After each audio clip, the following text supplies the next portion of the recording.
2016 is the first batch. And this is something that has been going on since August of 2013.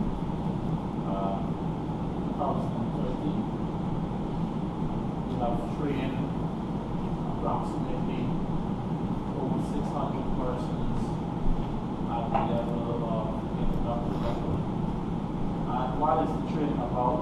I would like to give you an overview of what you'll be doing and to guide your expectations, and also to get from you what your expectations are for this training program. First, my name is Applewhite-Hercules. I'm the administrator, coordinator of the Guyana Mining School. The Guyana Mining School is a body-owned company that is registered under the Companies Act, and the company is owned 100% by the Guyana Geology and Mines Commission. So in essence, it's an extension of the Guyana Geology and Mines Commission with a special creature created for the purpose of human resource development for the mining sector, for persons who are new entrants to the sector, as well as for persons who are miners and are functioning in the sector so that they can get better at what they do. And it also serves to give guidance and training to students and prospective graduates who would like to have a career path in mining and oil and gas careers. So this is a stepping stone, first step towards going into the career path without any rigorous academic requirements. Now, the course that we will be looking at here is referred to as the introductory level training of prospectors for the extractive industry. And what it is really about is to give you some guidance on how you can be able to navigate in the sector at the entry level. One of the main things that people don't know to do, which is very important, is how to make an application for land. If you know to do that, show everything. So we have 3 persons out of the class now. We have 12 on this side, and this is one person, 3 out of 21.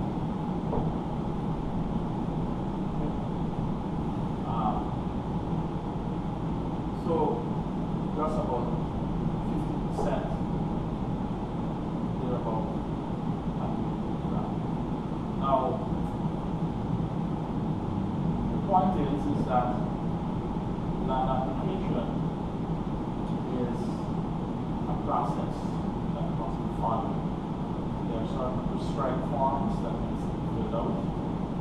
There is certain critical information that needs to be placed on the form that can render the application valid or null and void, or can create a dispute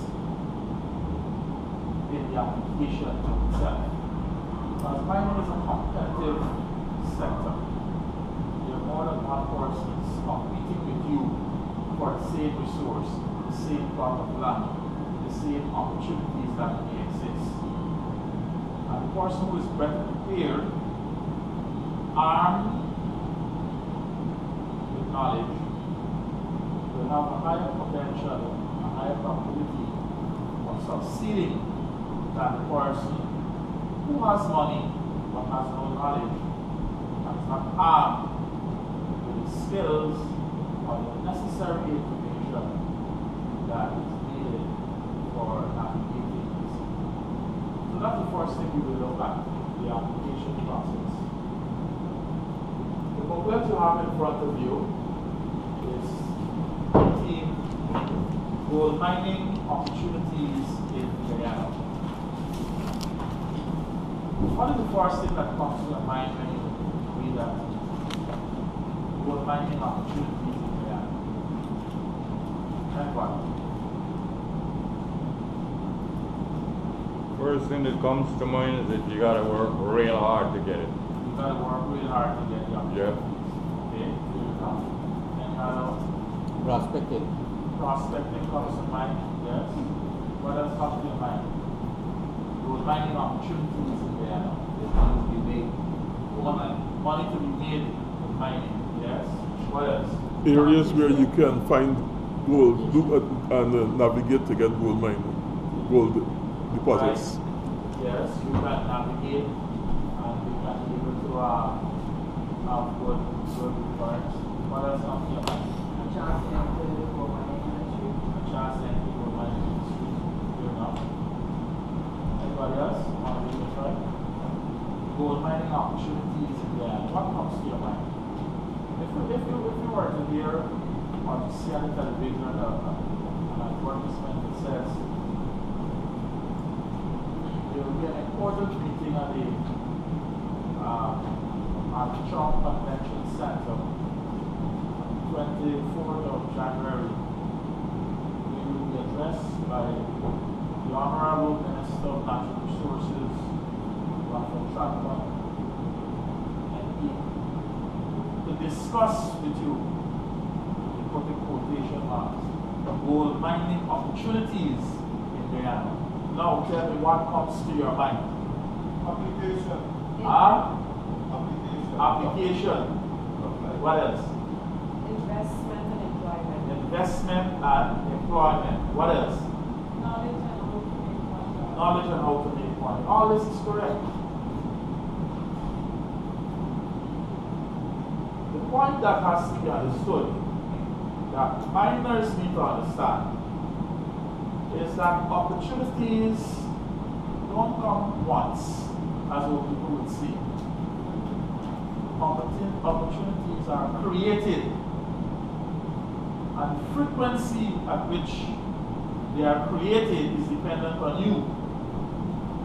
You, the individual, who've got to arm yourself with knowledge, with skills, and the resources needed to create opportunities and to capitalize on the opportunities. And that's the mining sector we are. There are successful persons who have done just that, and there are not so successful persons who have done everything else. Like having a yard and a drum shop and this and that. We met some ounces of gold up this street. And they go and they invest in a drudge and they gone in and they might make a pit, it might show good, they might make 2 pits, it show good. And then the 3rd, 4th, 5th, 6th pit blows. So, were they armed with knowledge? They were armed with some information. They got some intelligence that somewhere around there is a shout. There's new gold being made in some background, in some location. And it had some truth to it. And that is the story. It happens frequently. But was this truth ever investigated? Was it ever cross-referenced with other supporting data? Did we check to see this particular location, if there were any previous geological records, any geochemical surveys done by the GGMC, or any other exploration companies such as Golden Star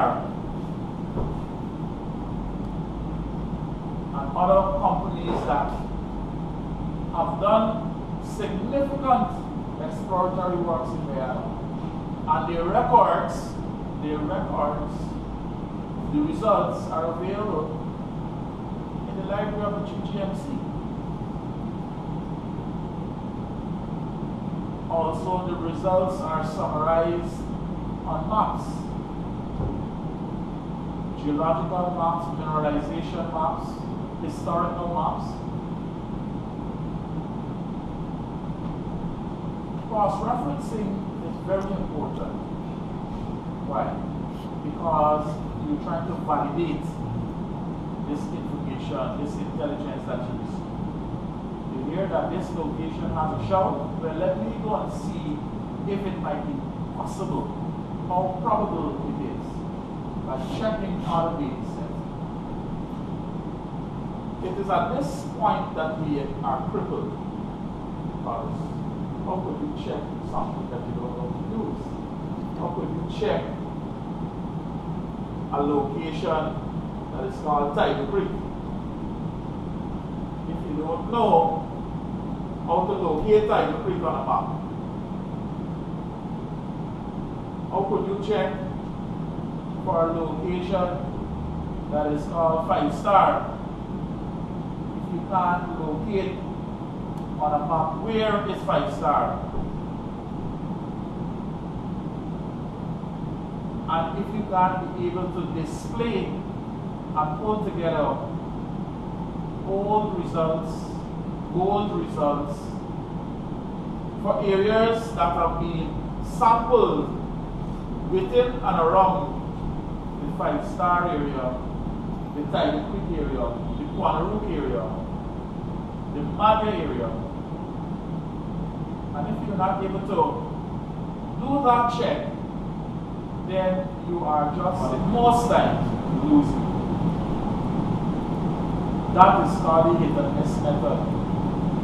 You're just going about based on hearsay, and you have no information, no skill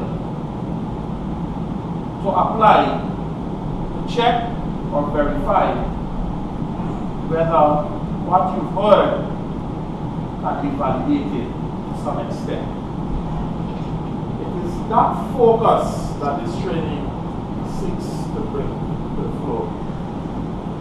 At the end of the 4 days of training, you will be able to understand and develop a skill, a competency on how to take a map and read the coordinates of any point location on that map.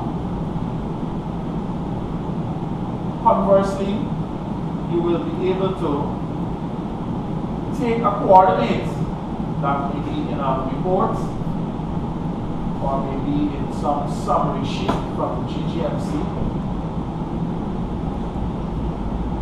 or whatever the source might be.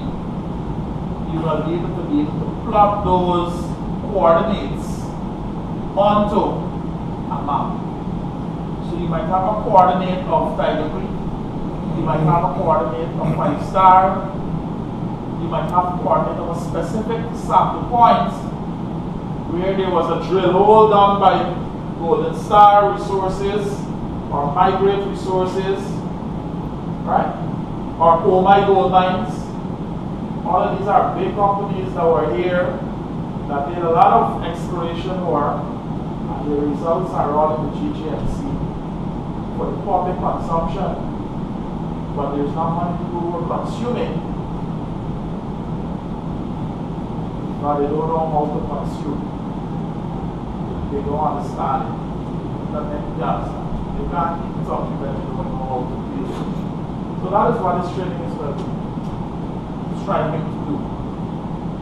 Getting you developed with that skill of being able to position locations of points, coordinates, and places onto a map and reading it off from a map. Second, you will then transition these coordinates and put that into a handheld GPS receiver. A GPS receiver which will be able to tell you where these points are physically located in the fields, in the bush, on the ground. So you have a map, and the map shows you, well, we have 5 hotspots. These are the hotspots on the map. Some old map that was done by a company, and the results are on the map.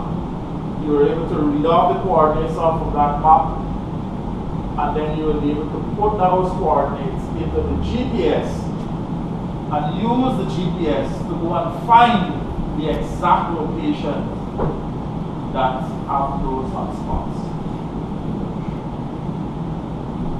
That's developing capacity in prospecting.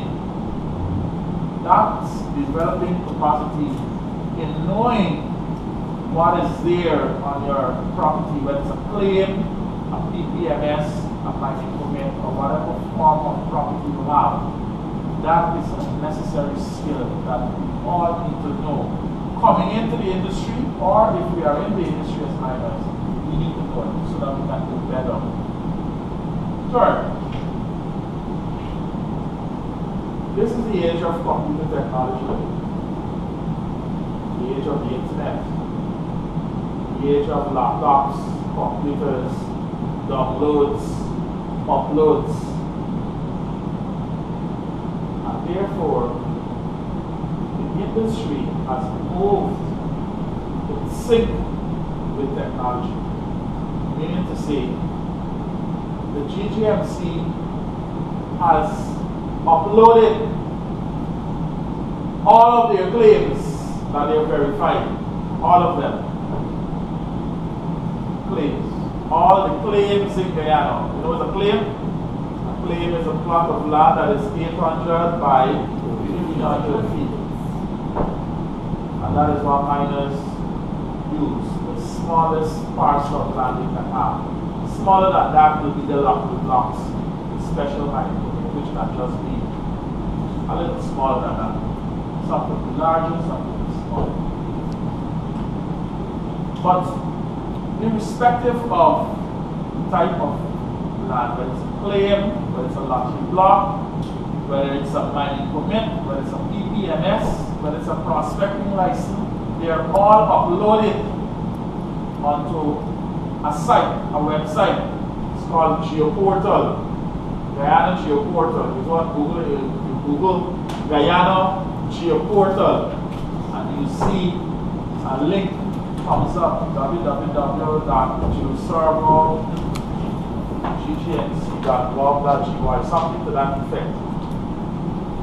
And when you click on it, you will be able to see claims, PLs, mining permits, prospecting, permit medium scale, land, different forms of land.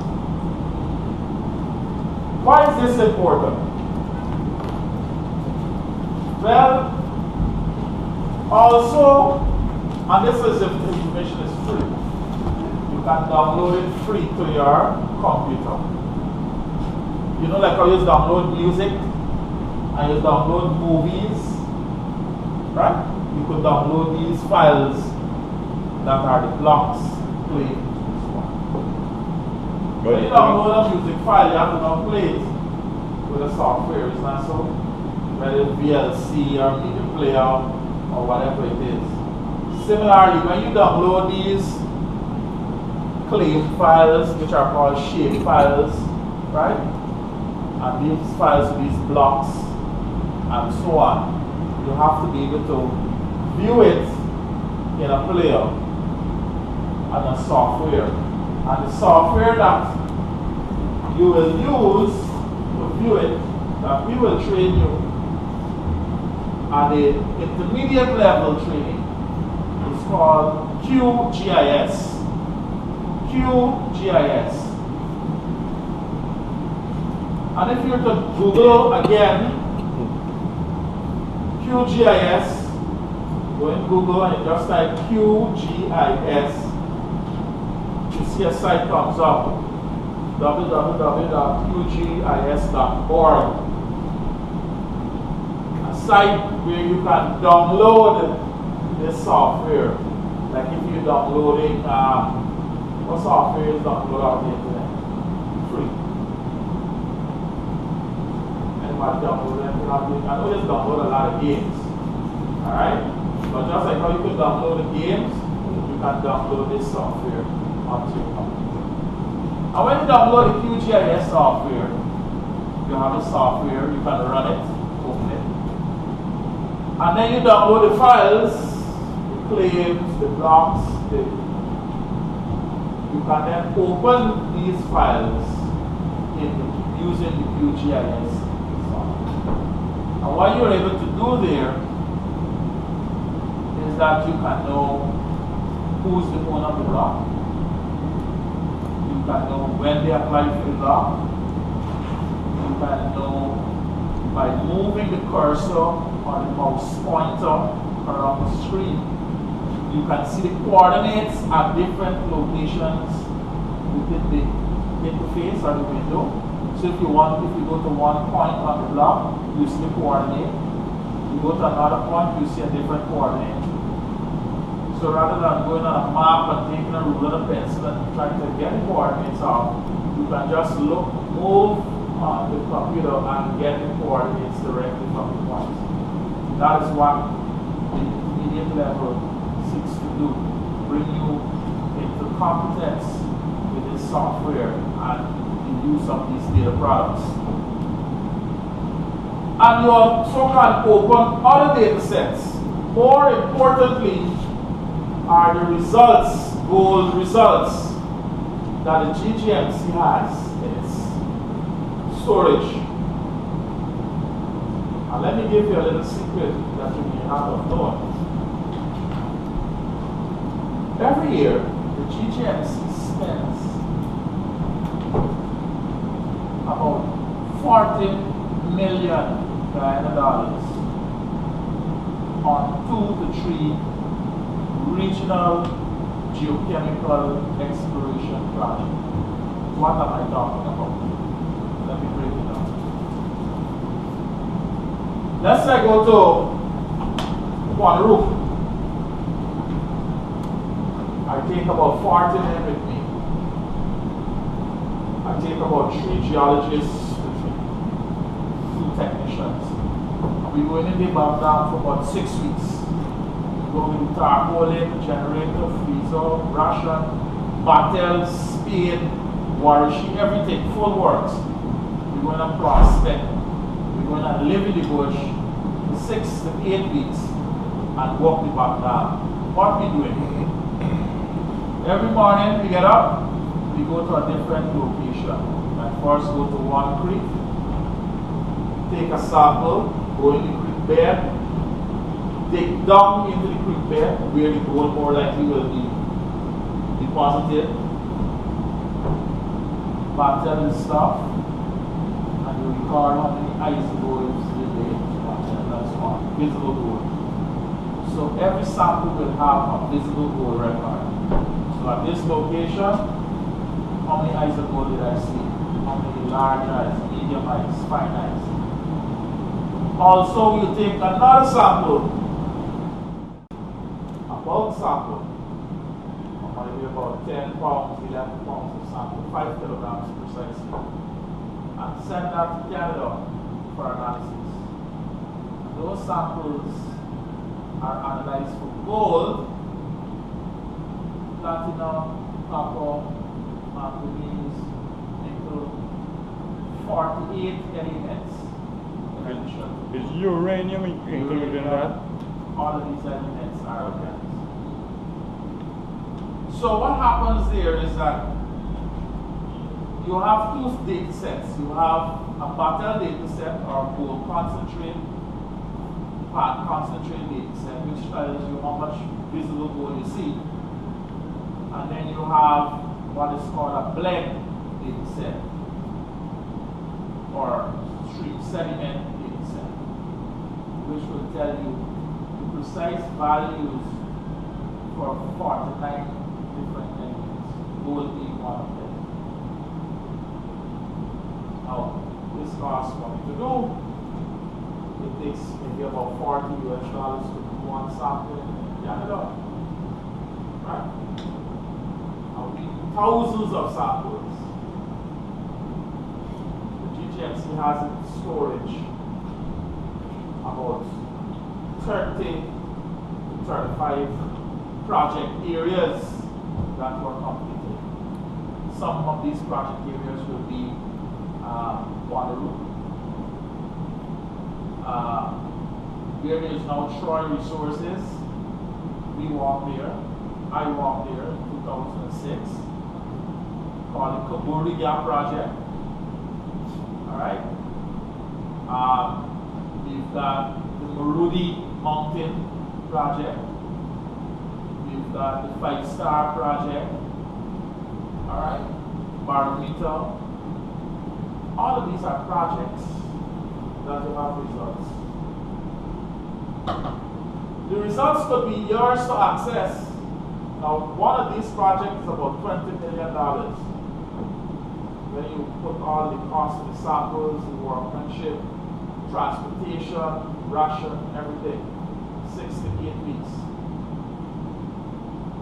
And when you finish, all of the results goes on a CD.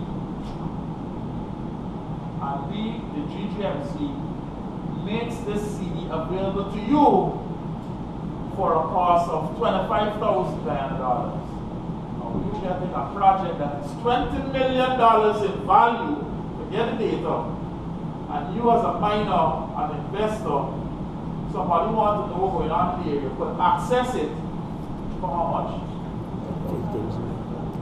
25,000? 25,000. Oh, there's 125 US. 120, that's what it is. Now, again, you can't consume what you don't know. If you don't know to use the data, it makes sense going to buy. You're going to buy something that you can't operate, so you can't. That is why you need to do the intermediate level training course, where the software training is going to be brought into focus. How to use the QGIS, how to open these data products, how to search in these.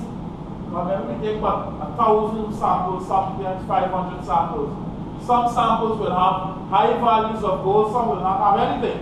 That's how the land is. But you as a miner, you want to know, well, where is the hot spots? Where are the high values?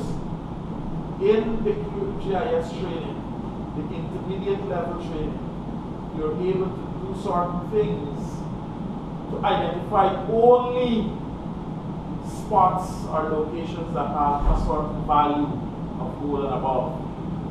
So you suppress the low values and you highlight the high values.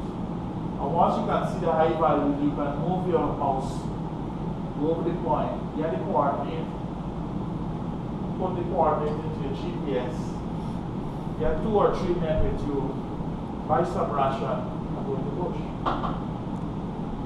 One man. One man. Especially if you find a hot spot.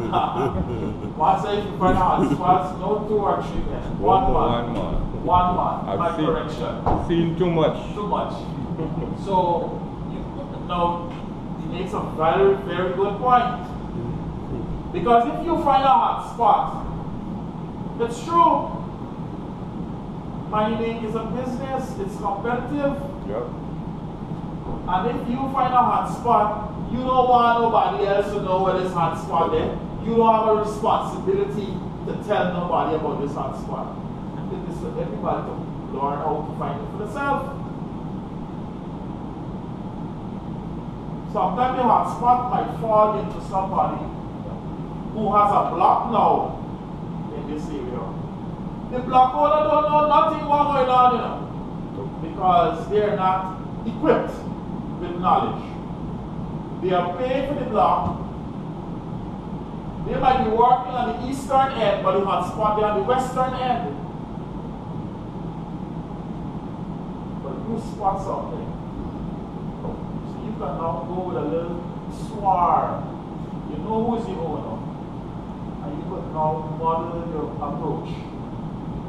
You know the approaches. You could tell him how you want a little brace, you want a little bite, you want a little try. You know they got a hot spot going on there. And then you know that if you're going to give it, you want to put in a good contract, because you know when you go there, you're going to start kicking. So you want a tight contract arrangement with it so that you're not put you off. Right? Right. Knowledge guiding you how you approach the business of life, how you decide, how you make decisions. Sometimes it is not owned by anybody, but maybe it is state land, closed area, but it was prospected before, and it will be available for auctions.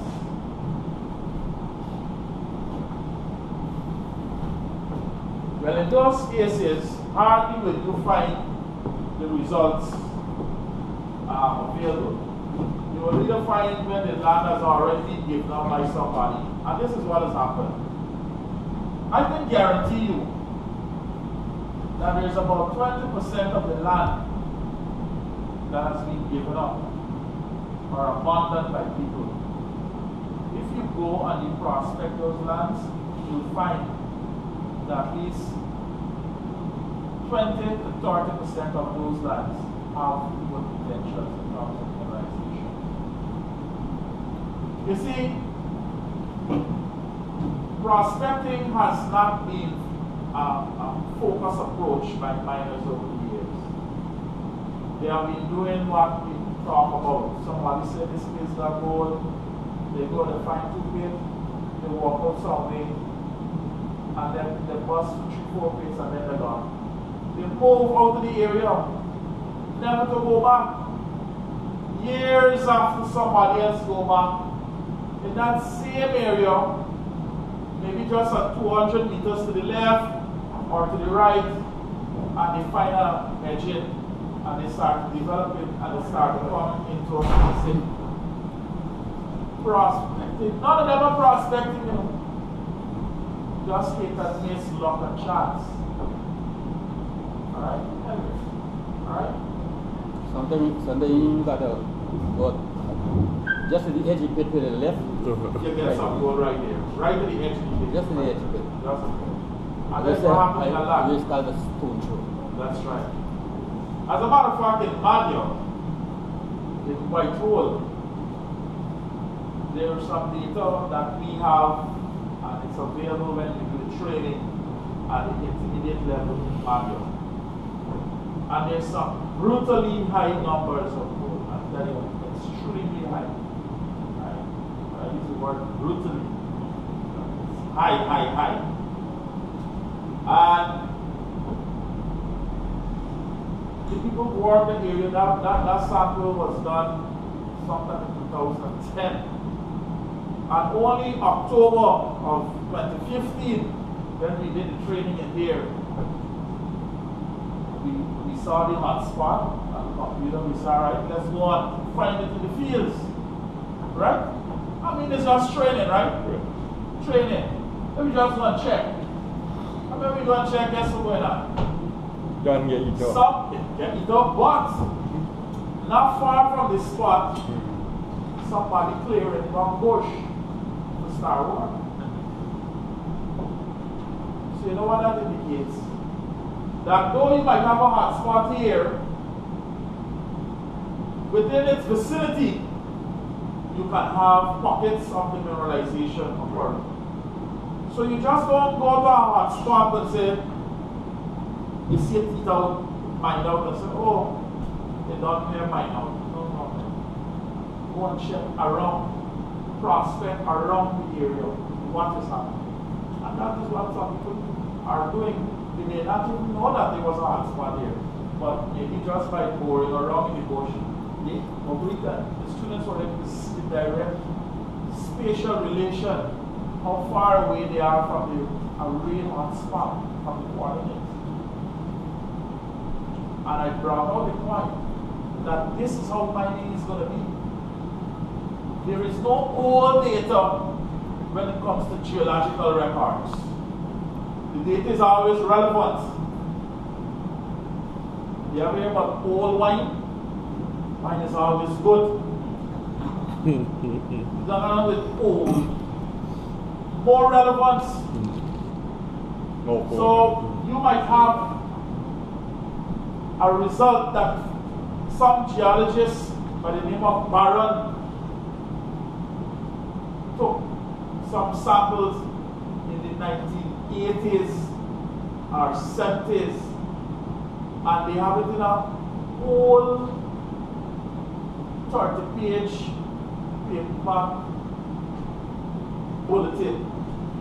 They refer to them as bulletin. And you might just say, let me just go through this bulletin at the GG and see, like, the office staff will easily bring all the bulletins back. You ask them for all of the bulletins, bulletin 38, bulletin 69, you bring all the bulletins. Every report is like a bulletin, they make a bulletin. You just go through the bulletin for fun and read. When you read, you might come across an interesting observation that was made by the party, the geological party, where they might have come across so many ounces of gold being produced at this location. Go for the top. Find out where is the coordinate. They might not have the coordinate. Sometimes the coordinate might be given. Sometimes the name of the place can be given. So you might hear they might have been in Broad Creek, right? Or Blackwater, or Tiger Creek. They might use the names of the place. Sometimes they might have given you a coordinate of the place. But whatever is given, it is your responsibility to follow up that lead. There is no old, unnecessary data. All data, all records are relevant. Don't think modern. Oh, I want to see what I do lately. I want to advise you find out what was also done 30 years ago by Golden Star, by the Geological Survey, before it on GGMC. And see how you can pull that data onto a map.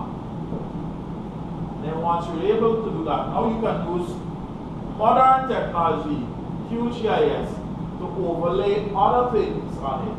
You can overlay any current, recent sampling that was done and see if there's any relationship. Okay, this man said they have found 18 ounces of gold in this location. When you check on this sampling, you see a sample point till here, but it shows a high value. But this location was here, but it's here. So maybe this whole zone has something of interest. It's common sense, you know. You have to go to the university to pull things together. Alright? And that is what the whole training at the intermediate level seeks to drive to. Develop you with that skill. And you gotta apply it. Common sense we don't teach. We teach you to develop skills. Common sense you have to develop on it for yourself. At the advanced level, we don't teach you anything. We don't teach you anything as it relates to what you have not already known at the introductory or the. As a matter of fact, what you do at the advanced level is that you apply the skills that you have learned from the introductory and the intermediate, and you put it into action as if you are a real miner, and if you're as if these mine sites you're going to visit are your responsibility, and you're the GM, or use the man in charge, the boss, and therefore you have got to identify safety concerns, pit, slope, stability, failure, what are the possibility of something happening, what are the evidence can I see, my pit that can tell me I'm doing it wrong. Is my bench too high? How far am I away from the toe of my bench? Am I 1.5 the distance from the height of the bench from the toe? Am I too close? Is my width of my bench adequate? Is it 1.5 times the height of the bench? If my bench height is 10 feet, my bench width must be at least 15 feet, 1.5. If my bench height is 15 feet, my bench width is supposed to be about 22, 23 feet, 1.5. If I'm minding this facing here, and I have a jet, the holes in my hand, I can't stand up 90 feet away and spray the water because it won't reach. And the common sense will tell you, based on the pressure of these water dredge or these engines, is about 20 to 25 feet is the farthest you can stand up from the facing. Which is like from this wall to a little past this post here. It's so far. I don't even think it could reach so far. Some of them it wouldn't have the power